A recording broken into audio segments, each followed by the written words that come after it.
Hello and welcome to this podcast where we will be talking about something as exciting as virtual reality, VR. We have with us somebody on the podcast who works in the arena of virtual reality and who does something to do with heritage and a fusion of heritage with technology. With me, I have none other than Ajit Padmanabh. Ajit is the founder and CEO of Who We Are. Who as in who we are, virtual reality. Ajit, how interesting is the concept of virtual reality when it comes to, monuments, when it comes to age-old monuments, their conservation, their heritage? How do you really look at this concept, and what is your concept all about? Thank you so much for having me here. Heritage is a very deep topic, and a lot of preservation activities today are driven by technology.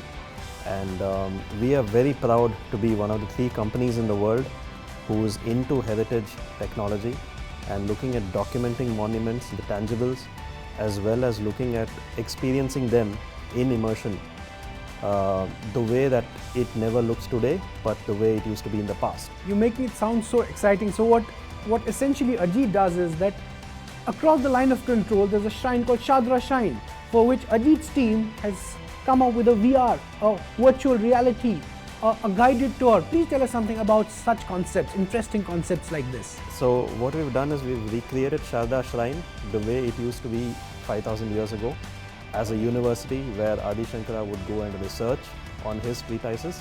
And we start their experience with how it used to look a couple of months back.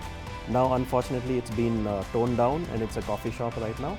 But for me, as a passionate heritage guy who's a techie also, this is a very meaningful project where we can bring to the younger generation of Kashmir and the entire India and the world the heritage, the legacy of what these universities were all about.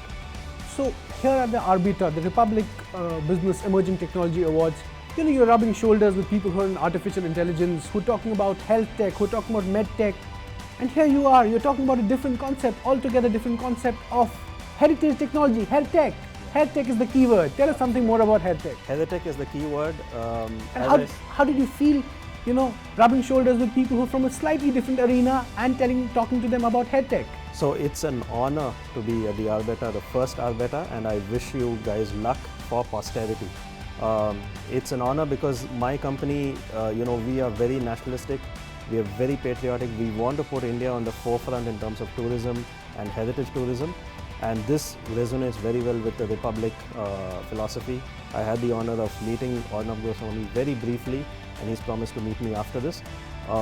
What we are into at RBETA, I think this is a conglomeration of the potential that India as a nation provides for the next 10, 20, 30 years. Not a single decade, multiple decades.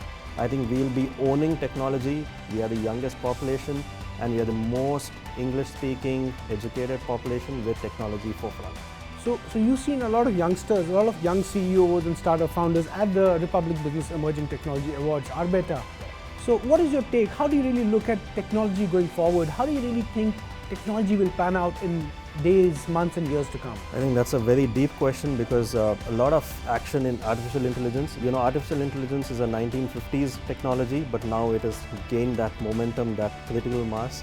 And I think India as a nation responsible for the citizens of the world with Vasudhaiva Kutumbakam as the tagline, we got to be very mindful with the technology usage, responsible with it, because we've seen Silicon Valley move to addictions, using social media and stuff like that. I think we should look at making it a little bit more responsible for the younger generation, make them responsible citizens of the world.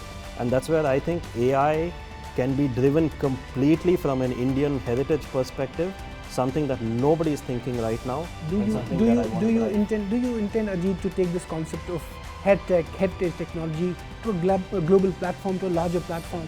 Absolutely. So we want to do the Egyptian pyramids, we want to do the Uluru Mountains in Australia, we want to do the Hopi tribe history in North America, because there's so many stories to be told, and those stories are so similar to Indian heritage. It's unbelievable. What resonated the most with you at the RBETA? You just heard the inaugural speech and you've seen the action and the buzz around. What really? I've got goosebumps running, right? And it's a beautiful showcase. And I'm grateful to Republic for creating such an award, because a lot of entrepreneurs have a very lonely life. They are very focused on their technology and how they are building things. But these kind of forums, they provide us with a way to interact with fellow entrepreneurs. And look at the energy, man. The energy is sum total of the greatness that India is all about. It's a phenomenal gathering, this one, and I encourage every entrepreneur to single-handedly apply for these awards going forward. Don't miss this opportunity in the future.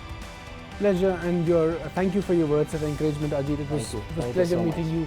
So we have with us Ajit Padmanabh, who is the founder and CEO of Who We Are, that deals into virtual reality and is a lovely fusion of architecture, heritage and technology. With that, it's a wrap. Thank you for watching this podcast. Thank you. Thank you.